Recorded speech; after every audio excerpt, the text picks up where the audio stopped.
Es la imagen de la jornada, el pase a la fase 1 de toda la comunidad tras meses de confinamiento. Restaurantes de la playa abrían sus puertas con medidas de precaución, ilusionados en volver a recuperar la normalidad. Todo ello en una jornada en la que España marca récord en la desescalada. Pese al dramatismo de las cifras, 59 muertos y 285 contagios son números esperanzadores tras semanas de incertidumbre. ¿Qué tal? Buenas tardes, bienvenidos. Como siempre, a esta hora repasamos lo que ha dado de sí la jornada con esa gran noticia. Fase 1, los valencianos llenaban las terrazas de los locales que, por cierto, abrían en la playa aprovechando el día de sol y también las altas temperaturas. Todo coincidiendo en el día en que se entraba en la fase 1 de la desescalada, respetando la distancia de seguridad entre mesas y haciendo también uso del gel hidroalcohólico que se encontraba en varios dispensadores. Por todo el local han sido muchos los valencianos que se han acercado a la playa y han llenado las terrazas de los locales. Por fin. Bueno, después de, qué duda cabe que después de la semana pasada tan horrorosa que tuvimos con la noticia del no pase de fase, este lunes lo esperábamos con los brazos abiertos y con muchas ganas y mucha ilusión de retomar otra vez nuestros negocios y después de ver la respuesta de la gente desde las 9 de la mañana haciendo cola para querer entrar a nuestros locales, la verdad es que es emocionante. Pues sí, la verdad que hemos salido esta mañana a hacer caminar un poco y hacer un poco de deporte y nada, y hemos venido aquí a hacer una tostadita y un zumo, un café. Tampoco no vamos a empezar con cerveza. Pues nada, yo tengo una sensación muy buena, he disfrutado muchísimo, nos hemos comido un almuerzo de unos bocadillos con sepias y unas cervecitas y la sensación muy buena. Y hoy el tiempo que hace pues acompaña muchísimo y la verdad que lo hemos disfrutado, ya tocaba, ya era hora. La verdad es que pues con medidas de precaución, pues esto pues se puede hacer. Todo fenomenal, muy bien, hemos disfrutado, fenomenal. Pues nada, pues esta mañana hemos salido un poquito en bicicleta y hemos visto que ya estaba ya abierto y hemos decidido parar a almorzar un ratito. Y nada, y habían muchas ganas de tomar un buen almuerzo al aire libre y al sol, la verdad. Habían ganas, ya tocaba. De esta fase 1 hablamos y de la actualidad con la portavoz del Partido Popular en el Ayuntamiento de Valencia, María José Catalá. Buenas tardes. Buenas tardes, Silvia. ¿Ha hecho algo diferente en esta fase 1, María José? Bueno, pues te soy sincera, la verdad es que ver a mis padres, porque bueno, es lo que más he echado de menos en los últimos 2 meses, poder ir a verlos. Bueno, pues encuentros familiares también que han sido protagonistas en esta primera jornada de la fase 1 en el Ayuntamiento de Valencia, muy centrados en esa comisión de seguimiento y comisión extraordinaria para la reconstrucción de la ciudad de Valencia. ¿Cómo ha ido? Bueno, pues la verdad es que es una comisión que propusimos nosotros desde el Partido Popular y pensamos que es la mejor forma de reconstruir la ciudad después de esta situación. Como pensamos que lo importante es partir de un diagnóstico de la ciudad, nosotros hemos pedido particularmente que comparezca tanto el Colegio de Médicos como, por ejemplo, un responsable de la Consellería de Sanidad y la plataforma de víctimas del COVID-19, porque no podemos avanzar si no, desde luego no sabemos dónde estamos, si no tenemos un diagnóstico, ¿no? A partir de ahí, pues bueno, la reconstrucción tiene que ser económica y por eso nosotros hemos querido que haya una voz de un fiscalista reconocido de la ciudad que nos ayude a ver cómo tenemos que hacer la política fiscal en los próximos años y también, por supuesto, pues una representante de la innovación, de las nuevas tecnologías y de los inversores, ¿no? Y finalmente, yo creo que va a quedar una consecuencia a lo mejor muy dura de esta crisis es la situación social, ¿no? Y por eso hemos pedido que Casa Caridad, Cáritas, que venga también bueno, pues sobre todo ayudarnos, ¿no? Por una situación delicada que van a superar muchísimas familias y sobre todo que nos indique cómo podemos ayudarles mejor, ¿no? A estas entidades que tanto trabajo hacen. Formarán parte, por tanto, de esta comisión las personas que nos dice, pero sin embargo le han vetado a la consellera de Sanidad. ¿Qué ha ocurrido? Bueno, nosotros pensábamos que, bueno, Valencia es la tercera capital de España y es la capital de la provincia de Valencia. Digna, merecedora, además, por el Departamento de Salud en el que nos encontramos y que ha sufrido muchísimo de una comparecencia de Ana Barceló para que nos explicara las cifras de la ciudad. Lo que pasa es que, efectivamente, el Partido Socialista y Compromís se han negado a que comparezca la consellera y, como mucho, han asumido que comparezca la directora general, ¿no? Nosotros pensábamos que es importante que vengan a Barceló porque en esta comunidad, en otras comunidades sí se sabe, pero en esta comunidad no sabemos todavía por municipios cuántos afectados hemos tenido, cuántas personas fallecidas, y eso es importante porque nos da un poco el punto de partida para poder avanzar, ¿no? Cuál ha sido la situación y cuáles han sido los datos y sobre todo en qué situación nos encontramos en este momento, ¿no? Por cierto, desde el Partido Popular reclaman, exacto, saber el número de afectados y sobre todo que se empiece a hacer test masivos a la población. ¿Qué le dicen al respecto? Pues mira, desde el principio hemos dicho que la desescalada sin test es como tirar una moneda al aire, ¿no? Es decir, la gente empieza a salir a la calle y hoy lo hemos visto, hay una explosión de alegría, muchas ganas de salir, pero lo cierto es que esta comunidad la semana pasada no pasó de fase y el Ministerio argumentó que era por falta de realización de test, de PCRs. Nosotros llevamos exigiendo desde hace tiempo que, bueno, pues que el Ayuntamiento pida test a sus ciudadanos y sobre todo que adquiera test para sus servicios esenciales y mascarillas para todos los ciudadanos. Se ha hecho en otras ciudades. Madrid compró 1,4 millones de mascarillas para sus ciudadanos y ha hecho test a todos sus servicios esenciales. También Zaragoza, es decir, las grandes capitales lo están haciendo. Y nos dicen desde el principio que no. Y lo triste es que la inversión que para nosotros se ha hecho de forma errónea en la plaza del Ayuntamiento bien podría haber ido dirigida a esos test y mascarillas. ¿Cómo valora en general la gestión sanitaria que ha llevado a cabo el Gobierno de Rialto en toda esta crisis del COVID-19? Mira, me da la sensación de que ellos quieren hacer como que no ha pasado nada, ¿no? Es decir, no quieren responsabilizarse ni ser la cara visible de esta situación y eso contrasta mucho con otros alcaldes, con otros gobiernos de otras capitales españolas.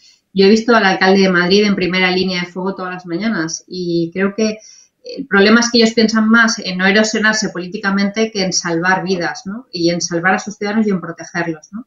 Por tanto, yo he echado mucho de menos un gobierno protector, un gobierno previsor, un gobierno que se adelanta a las necesidades, que compra mascarillas, que cuando salen los niños a la calle tienen un buen operativo de policía para asesorar e informar y que no haya situaciones pues, que no se tenían que haber producido, que asesore bien, que haga una buena política fiscal para mejorar la economía de la ciudad. He hecho en falta el liderazgo, ¿no? El liderazgo que todos queremos cuando pasamos por una situación complicada y queremos ver a nuestro alcalde, a nuestra alcaldesa, a nuestro gobierno al frente, ¿no? Dirigiéndonos. Y eso, desde luego, en el Rialto no ha pasado, ¿no? Y ha sido una pena que yo creo que la ciudad se haya sentido huérfana de gobierno, ¿no? Hablaba usted de esa peatonalización polémica de la plaza del Ayuntamiento. ¿No era momento? No era momento, desde luego. No era momento porque en este momento, cuando se inició las obras, el comercio estaba cerrado, porque no contaba con el consenso de los comerciantes, porque los comerciantes pedían más diálogo para hacer la reordenación de las líneas de la MT. No era momento porque en ese momento ese dinero tendría que haber ido a test y mascarillas, como te digo, o como mucho a inversiones pero productivas, ¿no? Como por ejemplo, pues una inversión en rehacer el Paseo de la Malvarrosa para poder ayudar al turismo de nuestra ciudad, a los hosteleros de nuestra ciudad, podría considerarse una inversión productiva. Pero la plaza del Ayuntamiento no es una inversión productiva. Y por tanto, ni era el momento, que yo creo que era inadecuado, ni las formas han sido las correctas. Yo creo que es totalmente, es un proyecto que cuenta con el rechazo de todo el mundo, lo estamos viendo estos últimos días, pero es que además lo ha hecho la MT, lo ha pagado la MT, que es una empresa que debería estar dedicada ahora a rehacerse económicamente de la estafa de los 4 millones de euros y sobre todo a prestar un buen servicio público, ¿no? Con autobuses híbridos, con una movilidad más sostenible. Y se está dedicando a esto, ¿no? A petrolizar a base de maceteros de 1.000 euros que desde luego dista mucho de lo que merece la plaza del Ayuntamiento de Valencia estéticamente. ¿Le gusta el diseño a María José Catala personalmente de esos maceteros, de esa forma como ha quedado la plaza del Ayuntamiento? Me horroriza, Silvia. No es que no me guste. Es que me parece que el Ayuntamiento es un bien de relevancia local, que el entorno de Ciutat Vella tiene muchos bienes de relevancia local y VICs, y que la arquitectura tiene que contribuir a poner en valor, ¿vale?, los tesoros del patrimonio que de alguna manera se han preservado durante la historia y que son la carta de presentación de una ciudad que cuida de su pasado y protege su presente. Yo creo que este diseño la verdad no tiene nada que ver con una buena puesta en valor de la plaza del Ayuntamiento. Todos tenemos en la memoria esa tortada de Görlitz, ¿no? Esa imagen de la tortada de Görlitz, de aquella etapa histórica, que aquello era un diseño señorial, ¿no? Un diseño peatonal, pero señorial, ¿no? Con una plaza a la altura del lugar, ¿no?, y del contexto.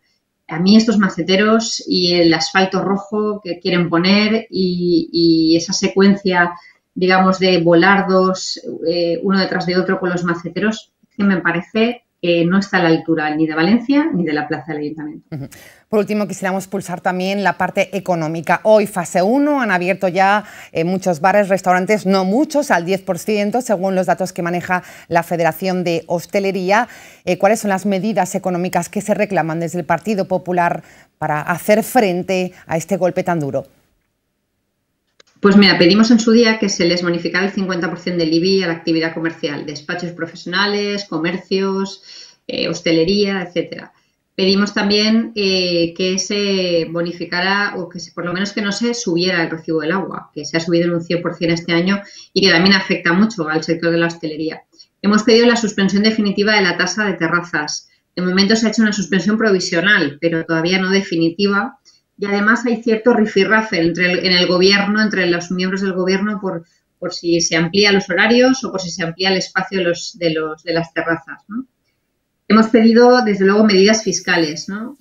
Porque nosotros, más allá de las ayudas, que como decimos siempre son pan para hoy y hambre para mañana, lo que hay que hacer es una política fiscal que ayude en el momento adecuado a los emprendedores, a las pymes, a los autónomos y en este caso a la hostelería. Muy bien, pues seguiremos muy pendientes de esas medidas tanto sanitarias como económicas que tome a cabo el Ayuntamiento. Gracias, María José Catalá, por atendernos. Nos alegra verle.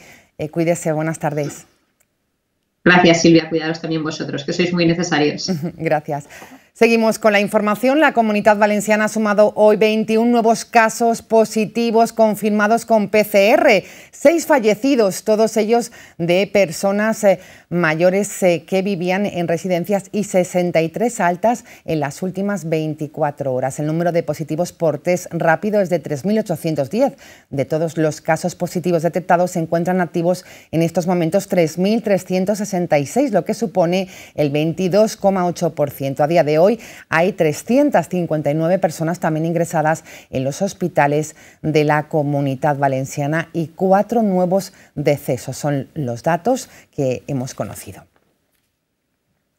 El presidente de la Generalitat, Ximo Puig, ha pedido a toda la población que mantenga la máxima prudencia para poder pasar la semana que viene a la fase 2. Eso sí, si los datos siguen así de positivos, ha dicho el presidente. En concreto, ha destacado que la ciudad de Valencia asume el reto de ser la ciudad más grande de España, que está en fase 1, y por tanto, ha dicho, tenemos que hacer ese tránsito con toda la prudencia. Ha destacado que si mantienen estas buenas cifras de los últimos 14 días, estamos en condiciones para pasar de fase. El poble valencià ha sigut molt responsable i ara ho hem de continuar sent, i ho continuarà sent, no tinc cap dubte. Però advertís del gran perill que després de tot l'esforç realitzat caiguem en un excés de confiança. Això no és un sprint, sinó una carrera de fons i volem arribar bé al final de la pandèmia. Per tant, des de demà, més protecció, més prevenció i més prudència. Aquest és el camí que ens portarà a tots i a totes abans i més prompte i amb més seguretat a la fase 2, després a la 3 i, finalment, a la normalitat definitiva. El 71% de la población considera de bajo riesgo realizar la compra en pequeños comercios manteniendo la distancia de seguridad y el 82% afirma que percibe como seguro realizar de forma individual deporte. Son datos de la sexta oleada de la encuesta elaborada por la Generalitat Valenciana, una encuesta que ha incluido en esta ocasión una pregunta referente a la percepción de riesgo.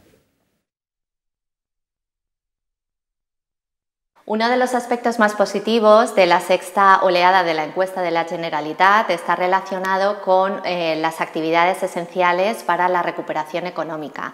En particular, el 71% de los españoles considera de bajo riesgo acudir a pequeños comercios a realizar sus compras. Ya hemos iniciado el camino de vuelta a la normalidad sanitaria, económica y social, y en este contexto resulta fundamental transmitir a la ciudadanía que aquellas actividades que pueden volver a realizarse lo van a hacer con todas las garantías sanitarias para minimizar el riesgo. Volvemos a esa gran noticia. Valencia se despertaba esta mañana en fase 1 de la desescalada y como novedad la apertura de comercios y terrazas. Pese a que todos no han abierto sus puertas, ya se notaba otra imagen en el centro de Valencia. 7 Televalencia ha recogido los testimonios de algunos valencianos que mostraban su alegría ante la fase 1. Me parece bien, pero yo creo que es muy pronto. La gente todavía no respeta muy bien los 2 metros y todo eso. Creo que es muy pronto para que la gente se agrupe. A mí me parece que está bien por un lado porque así podemos empezar a salir, pero que con todo como bajo control, que cada quien como que respete el espacio de cada quien. Si mantienen la distancia y la separación correcta, lo veo bastante bien, sí. Me parece bien. Necesitamos que la gente confíe y empiece a salir y tenga ganas de restaurantes, que parece que sí, pero falta esa confianza, ese poquito de confianza. Es concejala del Ayuntamiento de Valencia, lleva esa gran área llamada Gestión de Recursos. Luisa Notario, buenas tardes. Hola, buenas tardes, ¿qué tal? Y gracias por atendernos en directo. Queremos pulsar hoy cómo vuelve una empresa llamada Ayuntamiento de Valencia con más de 5.000 trabajadores y trabajadoras, con todo lo que estamos viviendo y todo ello coordinado bajo esta concejalía. ¿Qué medidas se han tomado, concejala, para contribuir desde el principio que se inició la crisis, la contención del virus?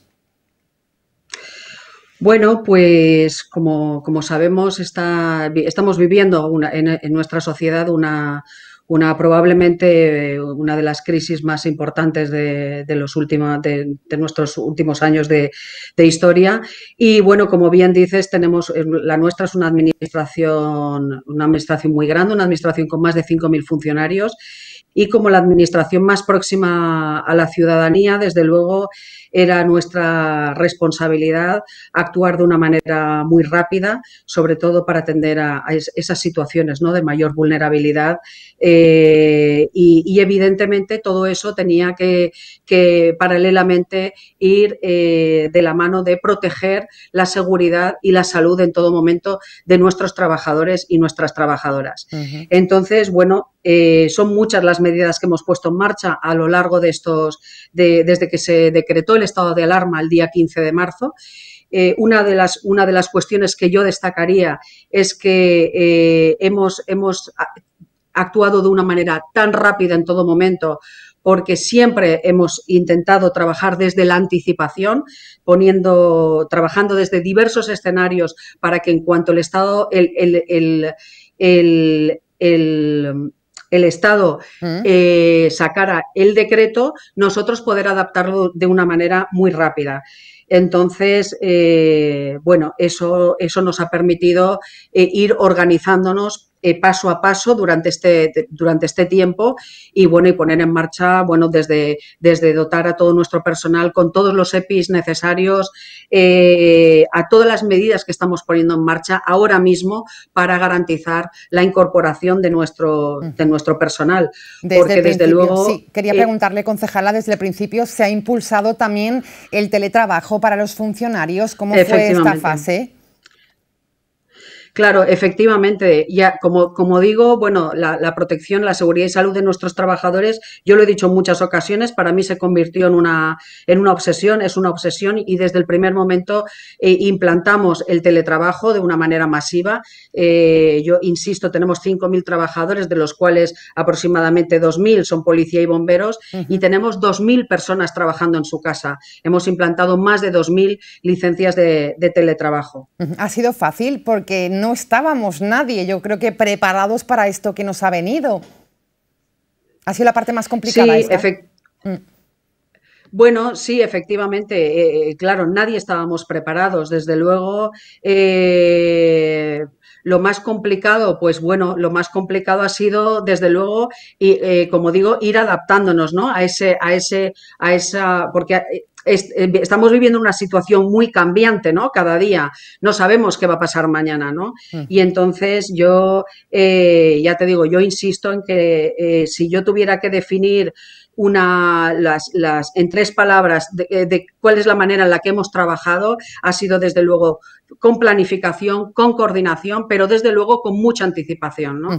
Y entonces eso es lo que nos ha permitido implantar estas 2 licencias. Y desde luego un detalle que me parece importante destacar es que todas estas medidas que estamos poniendo en marcha, no solamente desde mi área, desde el área de gestión de recursos, porque evidentemente el esfuerzo económico de la implantación de estas 2000 licencias es muy importante. Todas estas medidas que estamos impulsando, todas estas ayudas a comercios, a pymes, a autónomos, todos estos recursos que estamos poniendo en marcha, está siendo posible porque tenemos la suerte de tener una situación económica en estos momentos que nos permite, ¿no? Tenemos unas cuentas muy saneadas, ¿no? Y entonces nos permite poner en marcha todas estas medidas, ¿no? Esto no es una casualidad, tampoco. Esto es el resultado, ¿no? De una gestión honrada, una gestión eficiente y bueno, y tenemos un músculo económico importantísimo para poder haber podido enfrentarnos a esta situación que nos ha venido con esta crisis. Por último, queríamos preguntarle también, concejala, en torno a la fase 1 y cómo va a ser también esa desescalada en el Ayuntamiento de Valencia para sus trabajadores. ¿Hoy ha cambiado algo en este aspecto? Bueno, yo insisto en esto de la anticipación. Nosotros ya en la Junta de Gobierno de la semana pasada aprobamos un plan para la reincorporación del personal y poder poner en marcha, bueno, pues todo en la medida de lo posible, ¿no? Toda esa atención presencial, ¿no? En la que además estamos potenciando mucho, fomentando mucho el tema de la cita previa. Este es un plan que, como insisto, se aprobó el viernes en la Junta de Gobierno, pivota precisamente en torno a varios ejes. Uno de ellos es mantener el teletrabajo en la medida de lo posible y desde luego fomentar la administración electrónica. Y lo que estamos es adecuando todos los espacios. Esta mañana precisamente hemos ido a visitar una biblioteca. Estamos adecuando todos los espacios para garantizar no solamente la seguridad y la salud de nuestros trabajadores y trabajadoras, sino también de los usuarios y las usuarias de las bibliotecas, de los museos, de todos los espacios municipales, porque bueno, tenemos más de 300 edificios municipales que es necesario adaptar ir adaptándolo a estas fases, ¿no? A la nueva normalidad. Instalando mamparas. Claro, exactamente, instalando mamparas, poniendo sistemas de cola, en fin. Quiero decir que no voy a detallar todas las medidas porque son muchas, ¿no? Pero desde luego, insisto, para garantizar la protección, ¿no? De la salud, ¿no? Que es lo más importante en estos momentos. Pues concejala del Ayuntamiento de Valencia, bajo ese área tan importante, gestión de recursos, Luisa Notario, gracias por habernos explicado cómo funciona el Ayuntamiento de Valencia y cómo ha reaccionado con esos 5.000 empleados ante todas estas fases que hemos vivido. Gracias, buenas tardes. Muchísimas gracias. Más cosas, hablamos de innovación, hablamos de AIMPLAS. Desarrolla nuevos test rápidos de sangre, orina y fluidos para la detección del COVID-19. Este centro tecnológico está trabajando ya en el desarrollo de una técnica diagnóstica que sea rápida, económica y sobre todo eficiente. El proyecto surge debido a la necesidad de realizar test masivos en la población. De esa manera podemos detectar de manera rápida los pacientes que puedan contraer la enfermedad o han contraído la enfermedad y son asintomáticos, o pacientes que ya la hayan padecido. El proyecto consiste básicamente en el desarrollo de un test colorimétrico basado en nanotecnología. Las ventajas actualmente de este desarrollo y de este proyecto, de los resultados de este proyecto, son fundamentalmente 2. Una, el ámbito industrial, seríamos capaces de producirlo a nivel local, Y por otro lado, desde el ámbito de la biotecnología o desde el ámbito de la medicina, una de las ventajas es que vamos a trabajar con sangre, con mucosa y además con orina, que es una de las grandes diferencias de los test actuales. El proyecto va a tener fundamentalmente 3 fases. Una fase química, que es la que ya se ha iniciado actualmente y que se nutre de resultados de otros proyectos, concretamente de resultados desarrollados en proyectos en el ámbito del diagnóstico del cáncer de próstata. Posteriormente, una fase de industrialización y desarrollo de las técnicas de impresión masivas que actualmente disponemos. Y finalmente, una fase de validación donde contamos con la colaboración de los hospitales dentro de la Comunidad Valenciana. El puerto de Valencia es uno de los 9 españoles en los que podrán entrar buques del extranjero. Esta medida estará en vigor hasta las 12 horas del 24 de mayo, sin perjuicio, en su caso, de eventuales prórrogas que pudiesen acordarse. De esta forma, la orden ministerial adopta medidas específicas para garantizar que en el proceso de desescalada y también de flexibilización de las limitaciones a la libre circulación se minimicen los riesgos de contagio y no poner en riesgo tampoco el proceso iniciado. Y del puerto de Valencia al aeropuerto de Manises, porque ayer se confirmaba, hubo rectificación. El ministro de Transportes y de Movilidad, José Luis Ábalos, informaba de que el aeropuerto de Valencia será finalmente incluido como una de las puertas de entrada autorizadas a nuestro país mientras dure el estado de alarma. A través de un mensaje en su perfil, Ábalos confirmaba que la terminal de Manises queda habilitada y contará con capacidad de atención de emergencias de salud pública internacional junto a Tenerife Sur, Alicante, Elche, Sevilla, Menorca e Ibiza, que también se incorporan al listado inicial para cubrir la demanda de vuelos. Y también hubo rectificación al respecto, queremos valorarlo. El Gobierno, como saben, ya permite las rebajas desde este lunes, incluso en los lugares que aún siguen en la fase 0 de la desescalada. Eso siempre que no generen aglomeraciones. Una disposición que además establece que deben ser los comerciantes los que deben tomar medidas para evitar que se produzcan aglomeraciones que impidan el cumplimiento de las medidas sanitarias obligatorias.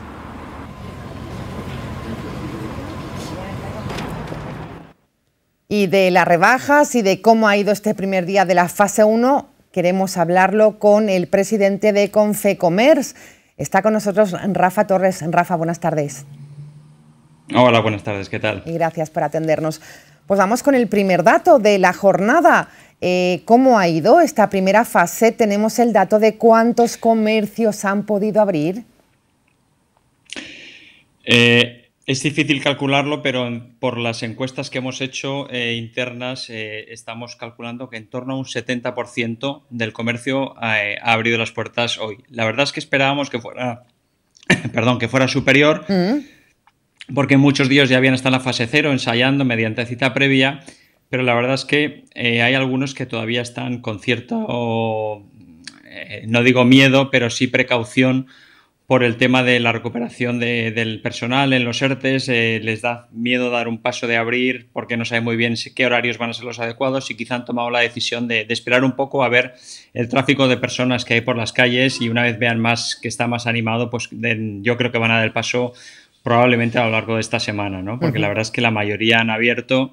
Y bueno, en principio la sensación va por barrios, que digo yo, pero no ha sido mala del todo. No ha sido mala, se espera una apertura gradual conforme la gente vaya perdiendo ese temor también.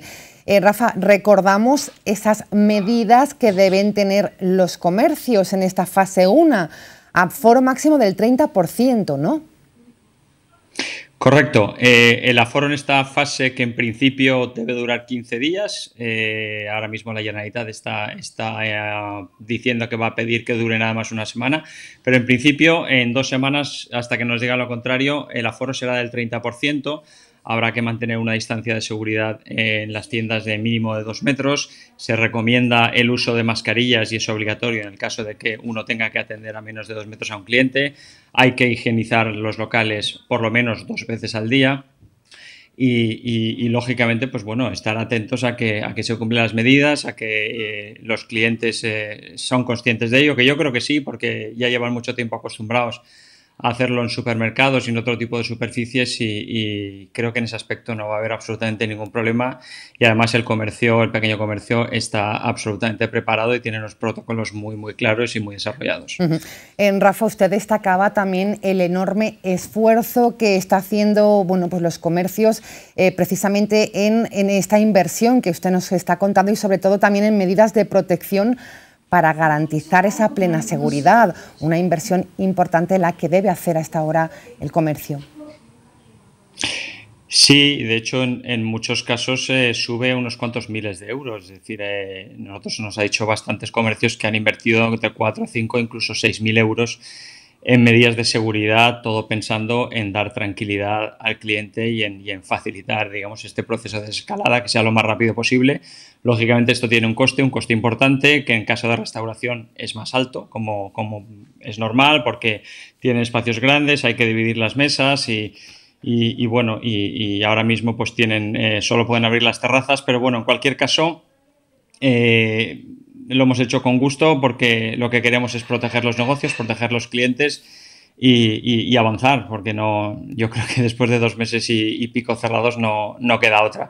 Nadie nos va a ayudar con este gasto, eso está claro. Hemos solicitado ayudas también para esto, pero de momento no han sido atendidas, ¿no? Y son gastos importantes que en un momento en el que vamos a facturar bastante menos de lo que estábamos acostumbrados, pues vendría muy bien para intentar que el agujero nos haga un poquito más grande.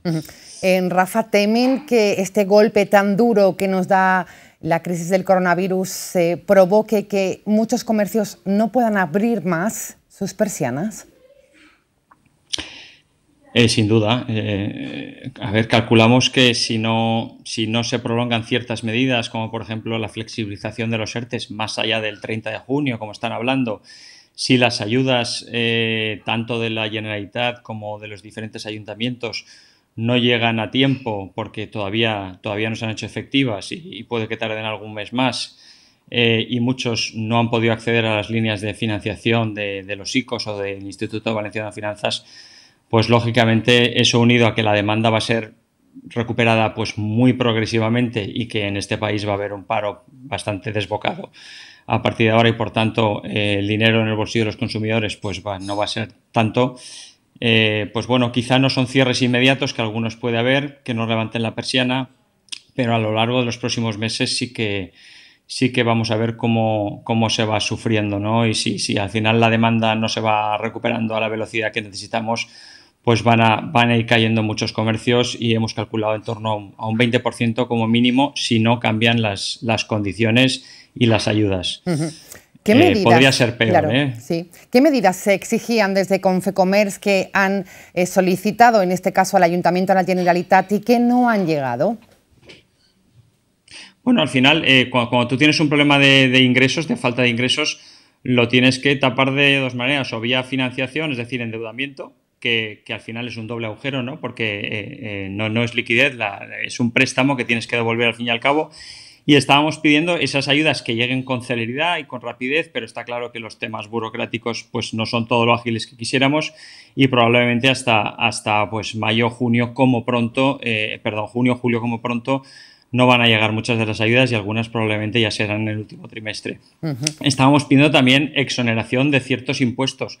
Consideramos que no solo el IBI, es decir, hay muchos impuestos que pagan los comercios y muchas tasas que si han estado por lo menos 2 meses sin actividad, pues lógicamente entendemos que lo justo sería que los ayuntamientos pues se exoneraran al menos en esa parte proporcional y que el aplazamiento de los impuestos fuera más allá del mes de junio, de julio, porque al final, bueno, pues digamos que en ese momento todavía no se habrá recuperado ni muchísimo menos el nivel de actividad y no se habrá podido generar los recursos suficientes. Entonces, necesitamos liquidez vía exoneración de impuestos o vía ayudas directas y si no llegan unas y los otros no se exoneran, son simples aplazamientos, pues lógicamente tenemos un problema añadido. Si a eso añadimos que los ERTEs solo van a durar la flexibilidad Estamos pendientes a ver si la negociación avanza un poco más en ese aspecto. Hasta el 30 de junio, pues señores, el 30 de junio no estaremos funcionando normal. Esto va a durar muchos meses y probablemente como mínimo hasta final de año y en algunos sectores más todavía. Por cierto, hubo rectificación, afortunadamente. Hablamos de las rebajas. Mostraban desde Confecomer su satisfacción porque era clave también para incrementar las ventas. Bueno, era clave, yo creo que esto era clave para sobrevivir, porque si al final asistíamos a un absurdo como que se prohibían las rebajas en los puntos físicos con el único argumento de que se podían producir aglomeraciones y como bien hemos comentado al principio, el decreto mismo prohíbe aforos superiores al 30% y exige unas distancias de seguridad de 2 metros que estamos cumpliendo y vamos a cumplir, pues dejaba de tener sentido esa medida. Del propio Ministerio de Comercio e Industria nos daba la razón en su interpretación de la norma, pero el ministro y ella seguía R empecinado en que se tenía que prohibir porque producían aglomeraciones. Pues al final, menos mal que alguien le habrá hecho ver la realidad o la cruda realidad que podía suponer poner en peligro a un sector que es el 13% del PIB y el 17% del empleo, porque si dejábamos campar a sus anchas a las grandes plataformas digitales e internacionales, la mayoría de ellas radicadas en paraísos fiscales, e impedíamos defenderse al pequeño comercio local, al nacional, pues estábamos perjudicando nuestra economía local y favoreciendo a los grandes de fuera. Es que no tenía ningún sentido. Y si no podemos dar salida a los stocks utilizando libremente la política de precios que nos da la ley de comercio, que por cierto no se ha modificado y esto era, digamos, no se podía aprobar esa norma sin modificar la ley de comercio. Pero bueno, el sentido común parece ser que le ha entrado al ministro y ha corregido a tiempo. Por último, queríamos tener una opinión suya también en torno a la peatonalización de la plaza del Ayuntamiento. Ha habido bastante polémica al respecto. ¿Qué opina de la nueva plaza, de esa peatonalización y sobre todo cómo la han acogido los comerciantes del centro histórico? Miren, en primer lugar me gustaría decir una cosa porque sí que hemos visto, oído, leído declaraciones de varios miembros del gobierno, del ayuntamiento y concretamente del alcalde diciendo algo con lo que no estamos de acuerdo. Yo creo que el sentido común tampoco está de acuerdo con eso. Es decir, no se puede simplificar con el argumento de que si tú dices que no te gusta estéticamente esa reforma, es que no estás a favor de las peatonalizaciones. Dejar clarísimo que los comerciantes estamos totalmente a favor de las peatonalizaciones bien hechas. Llevamos reclamándolas desde hace más de 12 años en todas las campañas electorales a todos los partidos políticos. Hemos apoyado a este gobierno en todos los procesos que ha llevado a cabo, pero desde luego lo que demandamos es que todos los procesos se hagan de manera dialogada, de manera transparente, de manera consensuada y no como se ha hecho este proyecto. Más allá de eso, si me está preguntando por el tema estético, vuelvo a calificarlo como lo hicimos en prensa. Nos parece horroroso, es decir, lo siento ser así tan claro, pero estéticamente yo creo que esta ciudad, que va a ser capital mundial del diseño, no se merece un proyecto de estas características que ha sido dado a dedo a una agencia y sin la participación de ningunos expertos o de ningún colectivo que haya podido aportar pues otro tipo de ideas, ¿no? Que al menos estos 3-4 años que va a ser provisional esta obra, pues al menos tenga otra estética y que dé un poquito más de nivel a la ciudad, que creo que lo necesita. Bueno, pues ahí queda clara la postura al respecto. Rafa Torres, presidente de Confecomerce, gracias por atendernos en directo. Seguiremos muy pendientes del pequeño comercio que hoy arrancaba también esa primera fase. Buenas tardes. Muchas gracias a vosotros. Buenas tardes. Más cosas. El inicio del confinamiento trajo consigo una cita ineludible cada día a las 8 de la tarde. Hablamos de los aplausos. Los balcones se convirtieron en indispensables durante 2 meses, lugares que sirvieron para que los españoles pudiéramos expresar el agradecimiento a ellos, a los que trabajaron en primera línea en la lucha contra el COVID-19. Con gran parte del país en la denominada fase 1, ayer fue el aplauso final que ponía punto final a la convocatoria para agradecer la labor de los profesionales sanitarios.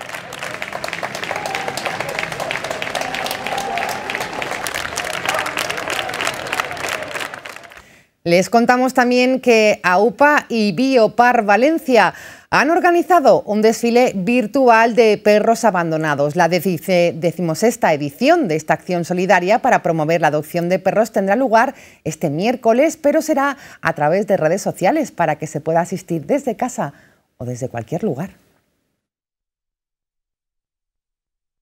El próximo día 20, la protectora UPA y el Biopark haremos un desfile solidario de perros abandonados, pero esta vez tiene que ser online, debido a las malas circunstancias que estamos viviendo con este virus, pero nosotros aquí estamos trabajando con los perros para ellos, para que intenten llevarlo lo mejor posible, y así intentamos que vosotros conozcáis a nuestros nuevos llegados, a los que necesitan una familia. Y sobre todo, pues eso, ver a los perritos, estos pobres abandonados, víctimas no solo del COVID, sino de la insensatez del ser humano. Y a través de este desfile online, que será un poco más especial porque no podréis interactuar con ellos, pero veréis que tenemos unos perros que son un amor, que solo buscan casa, buscan a alguien que les quiera y encontrar a su familia definitiva, la familia para toda la vida. Bueno, este virus no nos ha parado, ni nada nos parará. Aquí estamos trabajando por y para ellos, para los perros, los perritos abandonados de AUPA. Nos estáis preguntando si hemos tenido más abandonos, menos abandonos, y no hemos notado una diferencia, la verdad. Siempre se abandonan muchísimos perros, demasiados. Estamos con todas nuestras fuerzas, necesitaríamos los voluntarios que desde su casa nos da mucho ánimo, pero estamos aquí, solo el equipo de AUPA, esperando que todo esto pronto termine para vernos todos juntos otra vez. Les hablamos de la organización del Festival Internacional de Benicàssim del FIP porque ya ha anunciado la suspensión de su edición de 2020 debido a la crisis sanitaria del coronavirus. Además, ha informado de que devolverá el dinero de las entradas a las personas que ya habían adquirido su abono para el festival. El FIP ha explicado que la situación de excepcionalidad que vivimos, de emergencia por el coronavirus, hace inviable la celebración de este festival de estas características y ha remarcado en un comunicado que su prioridad es la salud de artistas, trabajadores y también organizadores. Nos vamos hasta Líban porque el Instituto Valenciano de Arte Moderno ha reabierto sus puertas hoy. Lo ha hecho tras más de 2 meses cerrado por el coronavirus, coincidiendo precisamente 18 de mayo con el Día Internacional de los Museos y adoptando, eso sí, todas las medidas de prevención para los visitantes. El Museo Valenciano ha sido, por cierto, uno de los pocos que ha decidido abrir en España y hasta mediodía había recibido ya más de un centenar de visitantes. Lo explicaba su director.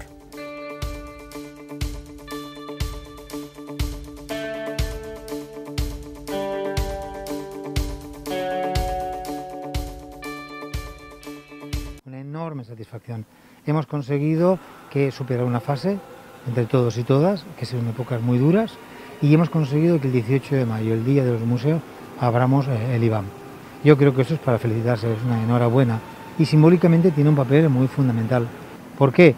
Porque normalmente estamos en la senda, en el buen camino, de ir recuperando a las instituciones culturales, y esto siempre es para felicitarse.